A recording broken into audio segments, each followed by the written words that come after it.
जब ये एग्रीमेंट करीब पहुंच जाता है तो वो बड़े ऑफेंसिव बयान उन्होंने दिए हैं, क्योंकि वो अपने लोगों को इंप्रेशन ये देना चाहते हैं कि मैं तो जंग जीता हुआ हूँ। High degree of assurance Iran को भी चाहिए, डेफिनेटली होना चाहिए कि सीज फायर एक्सटेंड होनी चाहिए। ईरान की हुकूमत भी नहीं चाहती कि कोई ऐसा हम इंप्रेशन दे कि हम जंग हारे हैं। उन्होंने अमेरिका फर्स्ट की बजाय जो टेम्परेरी किया या परमानेंट किया वो तो आने वाला वक्त बताएगा, जो इसराइल फर्स्ट कर दिया। अमेरिकी सदर डोनाल्ड ट्रंप की अगर हम बात करें तो उनका बयान सामने आया कि मुआहिदा ना हुआ तो ईरान को हथियार डालने पर मजबूर किया जाएगा। ईरान की अगर आप हिस्ट्री को देखें तो आपको ट्रंप का ये ख्वाब पूरा होता हुआ दिखाई दे रहा है या फिर ट्रंप किसी इंतहाई कदम की जानिब बढ़ रहे हैं?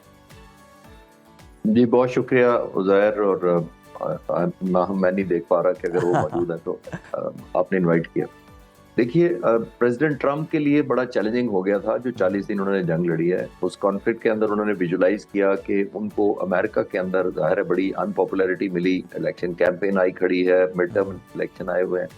तो आई थिंक वो जब ये एग्रीमेंट करीब पहुंच जाता है तो वो बड़े ऑफेंसिव बयान उन्होंने दिए हैं, क्योंकि वो अपने लोगों को इंप्रेशन ये देना चाहते हैं कि मैं तो जंग जीता हुआ हूँ।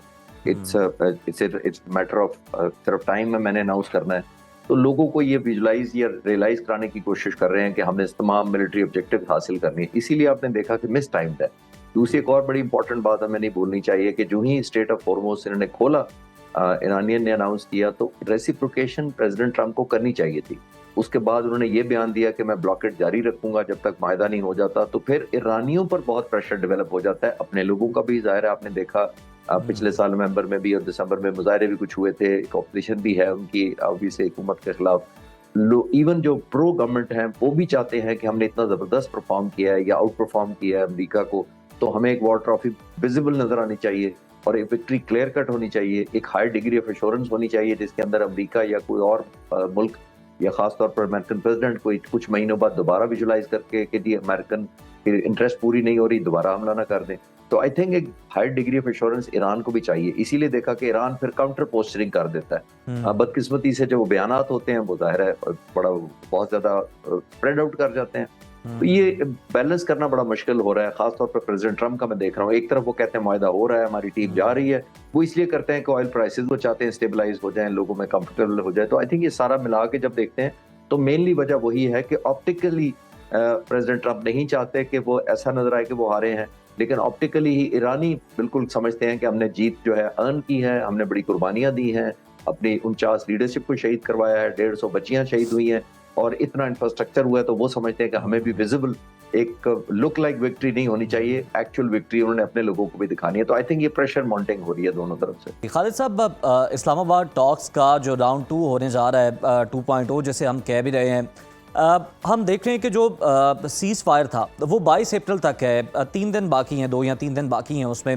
अगर कोई मुआहिदा नहीं हो पाता तो फिर क्या हम ये भी एक्सपेक्ट कर सकते हैं कि इस्लामाबाद से सीज़ फायर की कोई एक्सटेंशन का ऐलान हो जाए? यूजर मेरा तो ये मानना है कि definitely one of the top agenda ये होगा कि अगर किसी वजह से डिले हो जाता है या ज्यादा बार्गेनिंग के लिए टाइम चाहिए होता है, तो आई एम श्योर कि ये जरूर एक अंडरस्टैंडिंग डेवलप हो जानी चाहिए या शायद हो भी गई हो कि अगर ये मुज़ाकरात टाइम पर नहीं कंक्लूड कर पाते तो सीज फायर जरूर एक्सटेंड किया जाए, क्योंकि इतने प्रेशर के अंदर मुज़ाकरात करना बड़ा मुश्किल होता है। जो पहले मुज़ाकरात हुए थे आपने देखा तीसरे दिन ऑलमोस्ट शुरू हो गए थे, तो उसमें कूलिंग पीरियड नहीं मिला था। इतना बड़ा जब जंग होती है तो आपको एक कूलिंग पीरियड इसलिए चाहिए होता है कि आप विजुलाइज करें अपने लॉसेस का, अपनी स्ट्रेंथ का, अपनी क्रेडिबिलिटी दोबारा देखें कि आप फाइट कितना सॉर कर सकते हैं, दुश्मन को और कितनी प्राइस दे सकते हैं जो प्रोहिबिटिव प्राइस आपने दुश्मन पर इम्पोज करनी है। तो आई थिंक वो आपको ग्राउंड चेक के लिए या ग्राउंड रियलिटी को एक डॉक्यूमेंट करने के लिए या कम अज कम एवेल्युएट करने के लिए कुछ टाइम चाहिए होता है। इस सूरत में क्योंकि नहीं मिला था, बहुत ज्यादा तवक्कुआत के साथ मुज़ाकरात शुरू हो गए, वो जाहिर है फिर फॉल अपार्ट हो गए टेम्परेरी सही। तो आई थिंक ये डेफिनेटली होना चाहिए कि सीज फायर एक्सटेंड होनी चाहिए। अगर ये मुआहिदा ऑलरेडी इस तक नहीं जा चुका कि साइन हो जाए उसी के अंदर, फिर तो आइडियल है, हम सब खुश होंगे। लेकिन अगर किसी वजह से डिले भी होता है तो आई एम श्योर ज्यादा जोर पाकिस्तान का भी इस पे होगा कि हॉस्टिलिटीज दोबारा आउटब्रेक ना हो, क्योंकि वो बहुत नुकसानदेह होंगी खत्ते के लिए। अमेरिका की ख्वाहिश है, अमेरिका ये चाहता है कि जो अफजुदा यूरेनियम है ईरान के पास वो अमेरिका की झोली में डाल दी जाए, अमेरिका के हवाले कर दी जाए और अमेरिका कहे कि जनाब ये मेरे पास महफूज है। लेकिन हम देख रहे हैं कि ईरान जो है वो इस मामले पर तैयार नहीं है। स्ट्रेट ऑफ हॉर्मुज़ का शायद कोई ना कोई हल निकल आए, लेकिन इस नुक्ते के ऊपर, अफजूदा यूरेनियम वाले मामले के ऊपर, उसकी हवालगी के हवाले से डेडलॉक बरकरार है। तो क्या आपको लगता है कि इस नुक्ते पर भी कोई ना कोई सोल्यूशन निकल सकता है? अगर निकल सकता है तो वो क्या हो सकता है? उज़ैर, बुनियादी तौर पर देखिए, आपने नोट किया होगा, प्रोफेसर साहब, खालिद साहब से सवाल।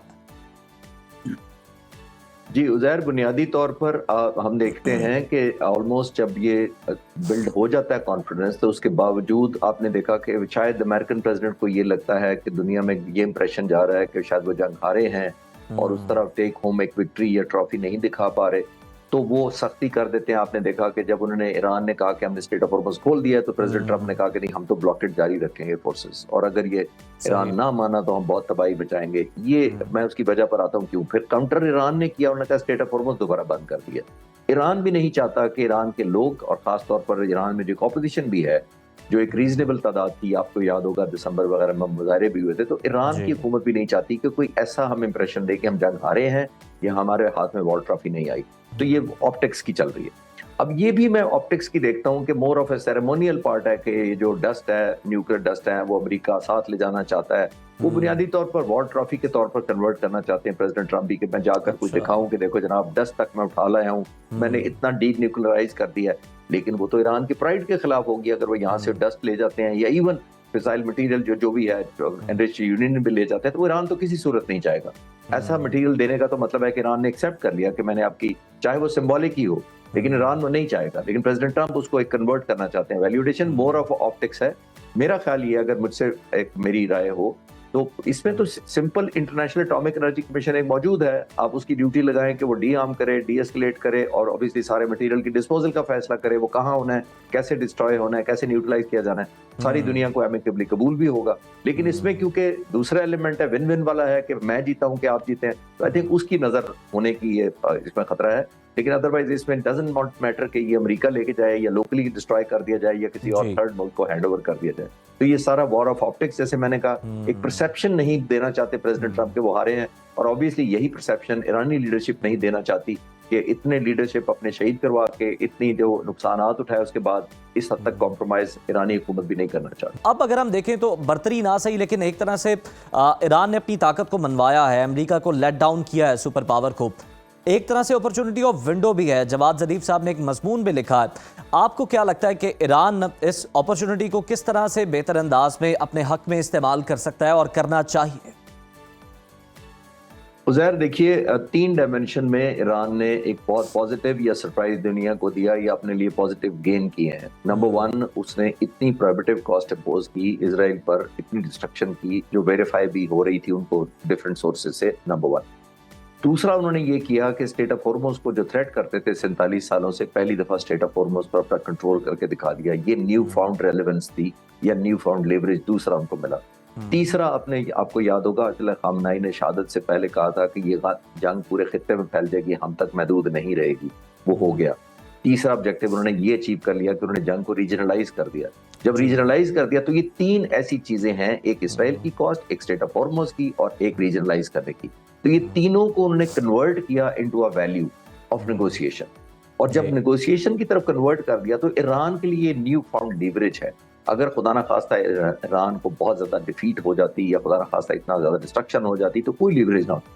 अब ये लीवरेज है तो ईरान को ये रियलाइज भी होता है कि हमने इसको ना सिर्फ वैल्यू में कन्वर्ट करना है। अब वैल्यू में कैसे वो कन्वर्ट करेगा? वैल्यू में ऐसे कन्वर्ट कर रहा है, वो कहता है कि मुझे हाई डिग्री ऑफ एश्योरेंस दी जाए कि आप दोबारा मेरे पर चढ़ नहीं दौड़ेंगे, साल बाद कोई और सदर आएगा या यही सदर होंगे, वो फिर जज और ज्यूरी खुद ही बन जाएंगे, तो उनको ये भी खतरा है।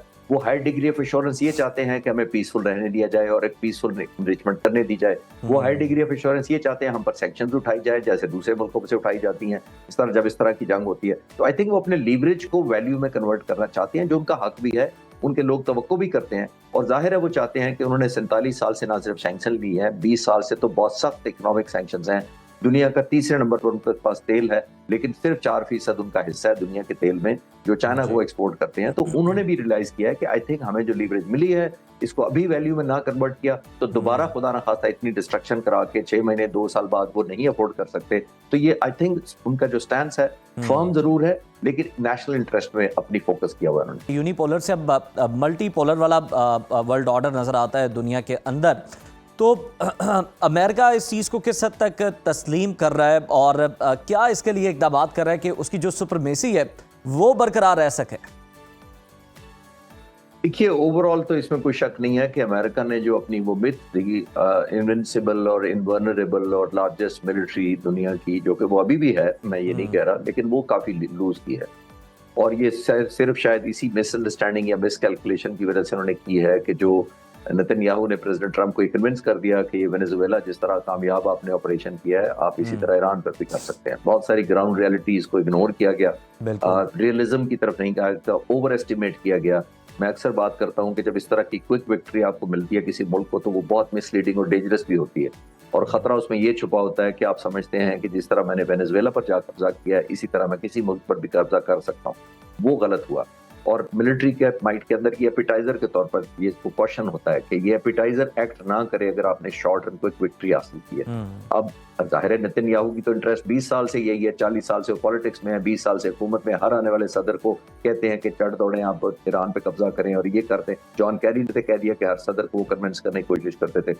तो आई थिंक उन्होंने अमेरिका फर्स्ट की बजाय जो टेम्परेरी किया या परमानेंट किया, वो तो आने वाला वक्त बताएगा। जो इजराइल फर्स्ट कर दिया, उसकी वजह से उन्होंने मिसलीडिंग अपना इंप्रेशन भी लूज किया, पॉपुलैरिटी भी लूज की। और सबसे बड़ी बात है, दुनिया की जो 8 अरब पॉपुलेशन है, देखिए कोई भी शख्स नहीं है जो बचा होगा इनके इस फैसले से। ऑयल महंगा हो गया, कमोडिटीज महंगी हो गई, शिपमेंट महंगी हो गई और एक क्राइसिस आ गया दुनिया पे। तो ये आई थिंक अमेरिकन प्रेसिडेंट ने बहुत एक गलत या मिसलीडिंग एडवेंचर कह लें या मिस एडवेंचर किया, जिसकी वजह से वो मिथ भी कॉम्प्रोमाइज हुई, जिसपे ये कहा जाता था कि अमेरिका तो सिर्फ it's a matter of time कि वो किसी मुल्क को कब फैसला करने के। और आखिरी बात, आपको याद होगा कि प्रेसिडेंट ट्रंप ने ये बयानात पहले भी दिए थे। उन्होंने कहा था तबाही ईरान का मुकद्दर है, सिर्फ it's not a matter of chance, it's a matter of time, और टाइम मेरे हाथ में और मैं फैसला करूंगा। ये वो मिथ थी जिससे वो जंग में उतरे थे। अब 40 दिन बाद वो कह रहे हैं कि किसी तरीके से कोई ऐसा फेस सेविंग मिल जाए या ऐसा कोई मायदा हो जाए जिससे मैं अपने लोगों को वॉर ट्रॉफी की तरह दिखा सकूं और कह सकूं कि मैंने जंग जीती है। तो ये मोर ऑफ दैट है। लेकिन हैविंग सेड दैट, चाइना और रूस ने जिस तरह रोल इनडायरेक्ट प्ले किया है, उन्होंने भी अंडरमाइन किया है। जाहिर है रूस भी चाहता था कि यूक्रेन का हिसाब बराबर करे किसी तरीके से, क्योंकि अमेरिका उधर बड़ा सपोर्ट कर रहा था। तो आई थिंक हम बहुत ज्यादा, जिसको कहते हैं ना, वो लीवरेज खत्म किया है प्रेसिडेंट ट्रंप ने इस जंग से। वो जो मिथ थी डेफिनेटली कॉम्प्रोमाइज हुई है।